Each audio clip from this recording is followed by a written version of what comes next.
मैं अपनी तरफ से अपने साथ के सभी सदस्यों की तरफ से बहुत बहुत बधाई और शुभकामना देता हूं। जिस पद पर आप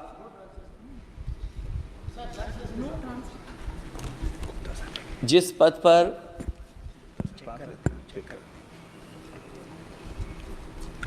जिस पद पर आप बैठे हैं,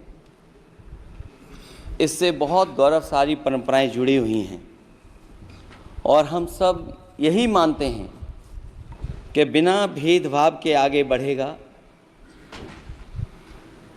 और लोकसभा के अध्यक्ष के रूप में आप हर सांसद और हर दल को बराबरी का मौका और सम्मान देंगे।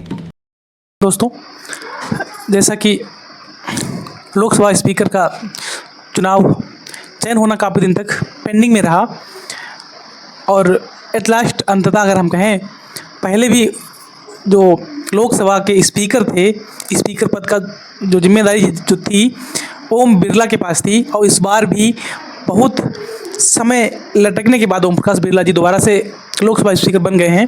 तो उनके वो स्पीकर बनने के बाद में संसद में अखिलेश जी उनको बधाई दे रहे हैं और बधाई देते देते उन्होंने अपनी कम शब्दों में बहुत सी बातें कह डाली हैं। और अखिलेश जी जो हैं समाजवादी पार्टी के मुखिया हैं, इनके इंटरव्यू में बहुत से लोग देखते हैं, उनका सभी लोगों का ऐसा मानना है कि ये अपने किसी भी भाषण में कुछ सवालों के जवाब देने में इतने एक्सपर्ट हैं कि इनकी बात एक होती है, उसके अर्थ अनेक होते हैं। तो इन्होंने इनके लिए कुछ ऐसे ही सब कहे हैं।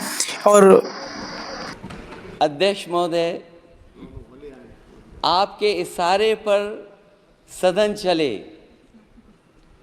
इसका उल्टा ना हो। इन्होंने एक बात कही है कि महोदय, स्पीकर महोदय, आपसे ये उम्मीद रखते हैं, आपसे ऐसी कामना करते हैं कि सदन आपके हिसाब से चले और इसका उल्टा ना हो। इन्होंने ये कह दिया कि इसका उल्टा ना हो का मतलब है कि कहीं ऐसा ना हो कि आप सदन के हिसाब से चलने लग जाएं। ये कहा है कि आप के हिसाब से सदन चले, ना कि इसका उल्टा हो। इसका उल्टा होने का मतलब आप समझ ही रहे हैं।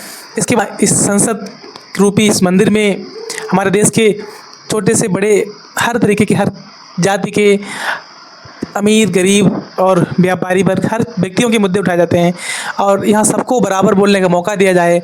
और जो व्यक्ति लाखों की संख्या से चयनित होकर आते हैं, उनको निष्कासित जैसी प्रक्रिया में न उलझाया जाए, उनको निष्कासित करके उनकी सदस्यता रद्द करके ऐसा उनका यूँ अपमान न किया जाए। ये ऐसे कुछ शब्दों उन्होंने कहे हैं, आगे आपको हम अभी दिखवा रहे हैं वीडियो। निष्पक्षता इस महान पद की महान जिम्मेदारी है। आप लोकतांत्रिक न्याय के मुख्य न्यायाधीश की तरह बैठे हैं। हम सबकी आपसे अपेक्षा है कि किसी भी जनप्रतिनिधि की आवाज़ दबाई न जाए और ना ही निष्कासन जैसी कार्रवाई दोबारा सदन की गरिमा को ठेस पहुंचाएं। एक बात कही है और कि आपका अंकुश विपक्ष पर तो रहता ही है, साथ ही साथ आपका अंकुश सत्ता पर भी रहना चाहिए। ये भी अखिलेश ने कहा है। आपका अंकुश विपक्ष पे तो रहता ही है, लेकिन आपका अंकुश सत्ता पक्ष पे भी